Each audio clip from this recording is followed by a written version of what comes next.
I remember the warmth of the candlelight bouncing off the wine glasses and the clinking of cutlery as we celebrated my father's 70th birthday. We were at his favourite steakhouse, the kind of place where memories were supposed to be made. My mother sat proudly next to him, her pearls catching the dim light, while my sister, Elise, chattered excitedly about her upcoming wedding. I was happy for her, truly, but somewhere deep down, I felt a pang of fatigue I couldn't shake. It wasn't just about Elise's wedding. I had been carrying our family on my back for years, helping Dad with medical bills, covering Mum's car payments when she fell behind, and even funding Elise's college tuition when the scholarships didn't come through.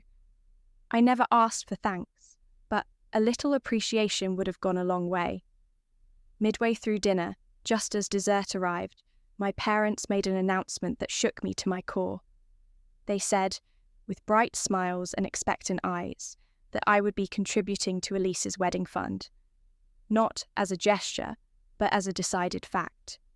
My jaw clenched.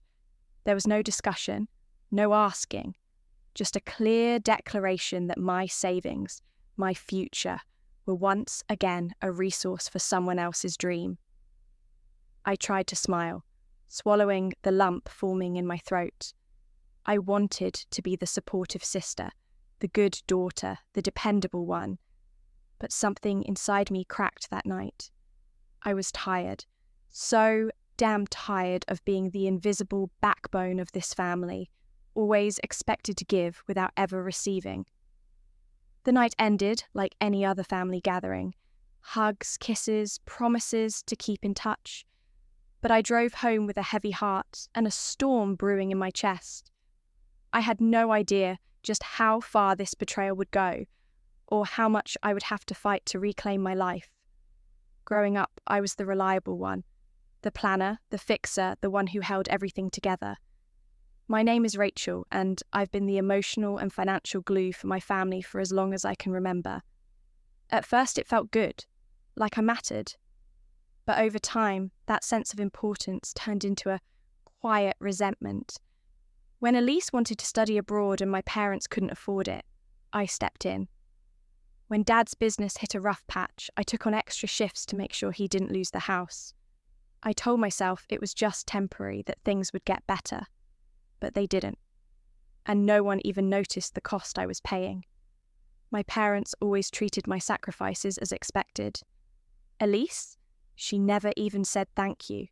She once joked that I was like the family bank, always open, no fees. Everyone laughed. I forced a smile. I started to see just how deeply embedded this dynamic was. Every family decision involved my resources, my time, my future. I had dreams too, of owning a home, of a quiet wedding in the mountains, of a life not constantly dictated by everyone else's needs. But those dreams were always on hold. Rachel can wait, they'd say. She's not in a rush. I wasn't waiting out of patience. I was waiting because no one else was willing to. By the time Elise's wedding came around, I had already sunk thousands into helping her. And still, they wanted more. It wasn't just about the money. It was about the assumption that I didn't matter, that my life could be shelved indefinitely. I started to question everything. What would happen if I stopped saying yes? Would they still love me? Would they even notice me if I wasn't useful? That growing doubt turned into anger. And that anger, burning, insistent, was the beginning of everything changing. A week after that uncomfortable dinner, I got a letter in the mail from my parents.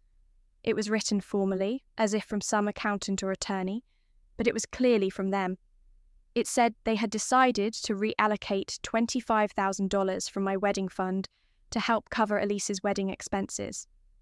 They wrote as if they were doing me a favour by deciding how to spend my own money. I stared at the paper for a long time. My wedding fund. Mine. I had been saving for years, not just for the event, but for what it symbolised. A new chapter on my own terms, a chance to celebrate something that was finally about me. And now they were just taking it.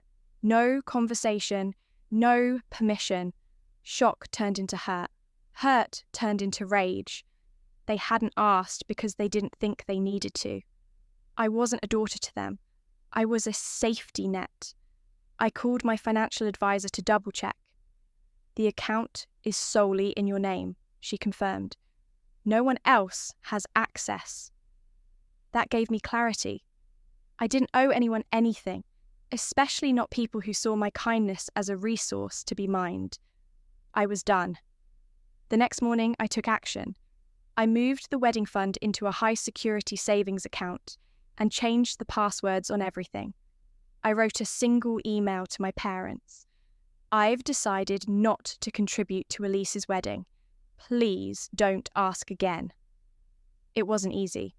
My hands trembled as I hit send, but there was a strange, powerful calm that settled over me afterward. For the first time in years, I was choosing myself. They called, of course, multiple times, left voicemails full of confusion and guilt-tripping. Mum cried. Dad tried the silent disappointment routine. Elise texted me things I can't even repeat, but I didn't answer. I didn't reply. I just sat with the silence and let it grow into strength. They had made decisions about my life without me for long enough. I was finally taking the reins. That moment wasn't just a decision about money. It was a declaration of independence. And I knew the next step had to be even harder, facing them directly. I invited them to dinner, not at some neutral ground, but at my apartment. I wanted the confrontation to happen in my space, where I felt strong. They arrived tense, tight-lipped. Elise looked smug, like she was ready to win an argument she didn't deserve. I didn't offer drinks or appetizers. I went straight to the point. I told them how I felt. Years of neglect, of being used, of being expected to fund everyone's dreams while shelving my own. I laid it all out. The wedding fund, the expectations, the emotional manipulation. My mother's face twisted with disbelief. "After everything we've done for you," she said. I laughed, bitter and hollow. "Everything I've done for you, you mean?" And then it happened. Mum stood up shaking and slapped me, right across the face. The sting was immediate and sharp. I was too stunned to cry. Elise gasped. Dad tried to intervene, but the damage was done. I called the police. A week later, I had a restraining order. My lawyer filed everything cleanly. I didn't want revenge. I wanted distance. I wanted peace. They tried to spin the story, of course, said I was unstable, dramatic. But deep down, I knew the truth. I had finally set a boundary, and they didn't know how to handle it. Just when I thought things couldn't get any worse, Elise proved me wrong. I started getting phone calls from vendors asking why I had cancelled the wedding. Confused, I checked my emails, except I hadn't sent any.